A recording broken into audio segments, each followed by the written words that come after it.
once again, Blair here, aka the Mad Scientist. Thought I'd just give another short, hopefully short demonstration about how easy it is to buff out fuzzies and to polish with my mandrels compared to some of the other ones that are available.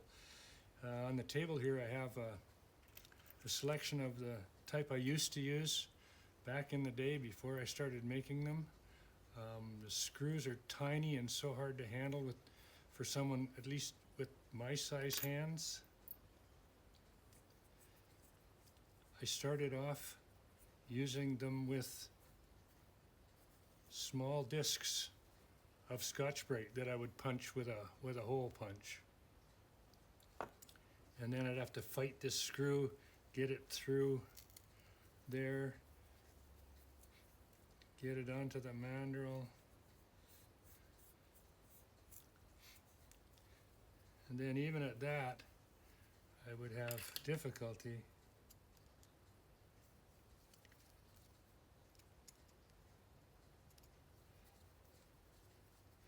because they're so small, they wore out quickly. It was very difficult to do. I did find, these are more the same. I did find this one, I think it's a one made in China, so it's a little bigger screw, a little easier to handle. But can you imagine trying to push this large end through anything, through Scotch-Brite or sandpaper or anything at all? It's just very difficult. So that's when I came up with my own mandrels. I make them both for the Fordham or for a 1/8 inch like a Dremel type. And as you can see, I have a little bit longer screw and I sharpen the screws. So you can take one washer off here. Comes with 2 washers. You can push it through a relatively small hole in sandpaper.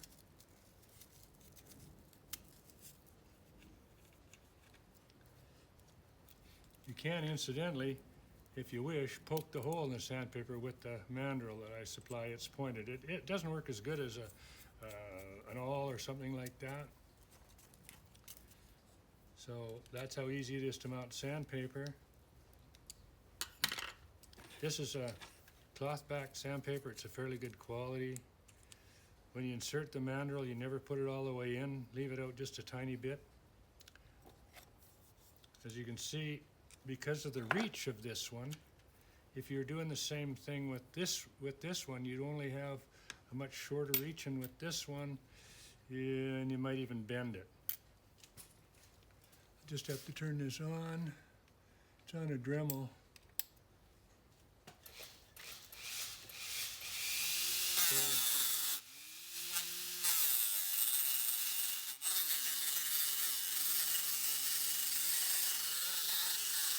As you can see, it sands, cleans things up pretty good. This is just pine.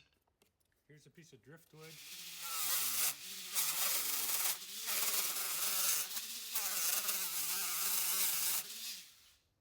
See how it works there? I forgot to mention, should always have your PPE, dust mask. I've got my glasses, my safety glasses, have them on. So then once the sanding is done or the other work is done, you often wind up with fuzzies. I've got a bit of pine here still, and I used a saber-tooth fine carbide bit. Actually, I used a flame-shaped one. It's here somewhere. There it is there.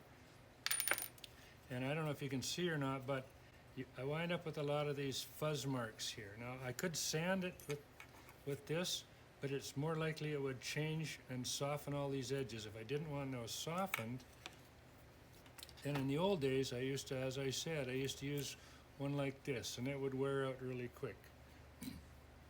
Now I use discs more this size.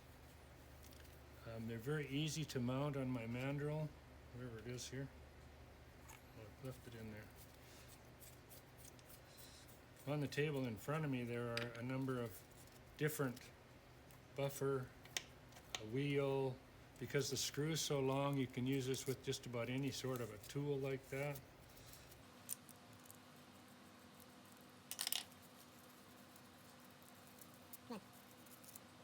So I like to use brown is my favorite. It's a good quality.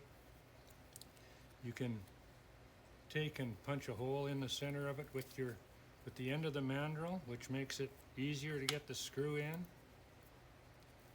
Simply push the screw through, put the washer on the back.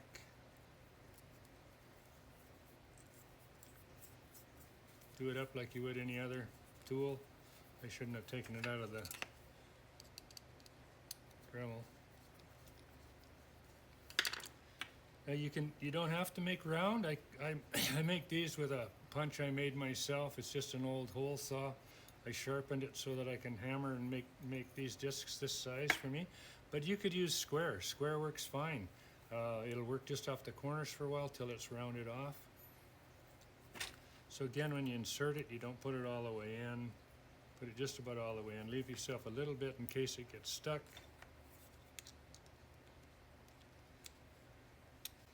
Now, if you can see the fuzzies on here, I'm not sure how well they'll come out or you'll see them. But I just can simply, very simply get rid of all of those.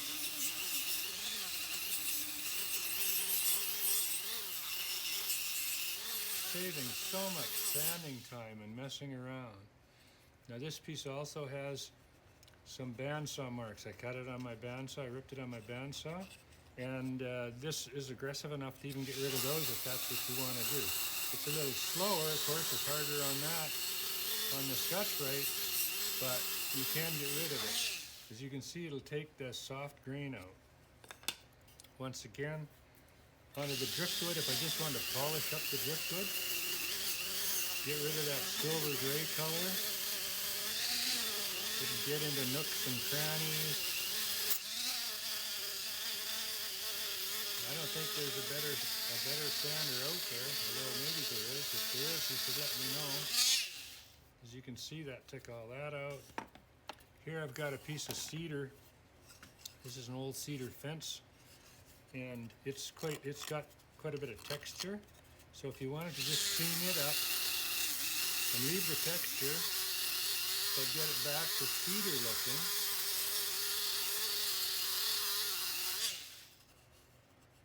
I don't know if you can see, but what it's done is it's taken out the soft wood. A lot of it's already there, but it cleans it up very well. Again, the sanding mandrel,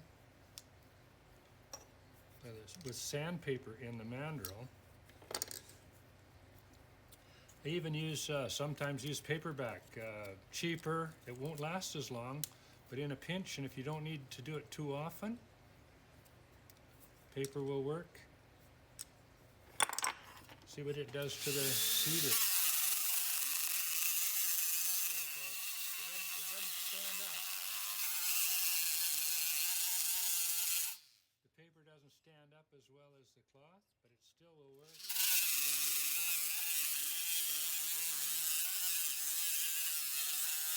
Items as well as sanding. Thanks for watching. I should have mentioned that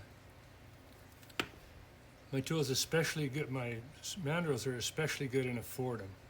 I run a Fordham SR on a speed controller, outer speed control, because I believe the slower speeds help it work a little even better.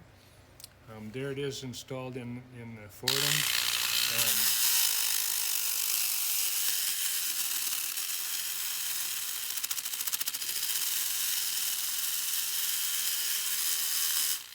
You can see how well it works there.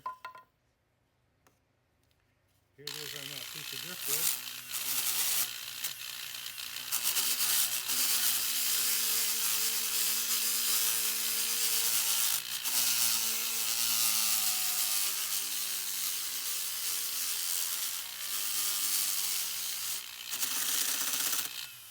As you can see, it gets into corners. It doesn't sand. It sands irregular surfaces really well. And of course, the Scotch-Brite would be fine with it. You can buy Scotch-Brite at I think at automotive parts stores, just about everywhere, it's a better quality than you get at the grocery store. And so that's pretty much it.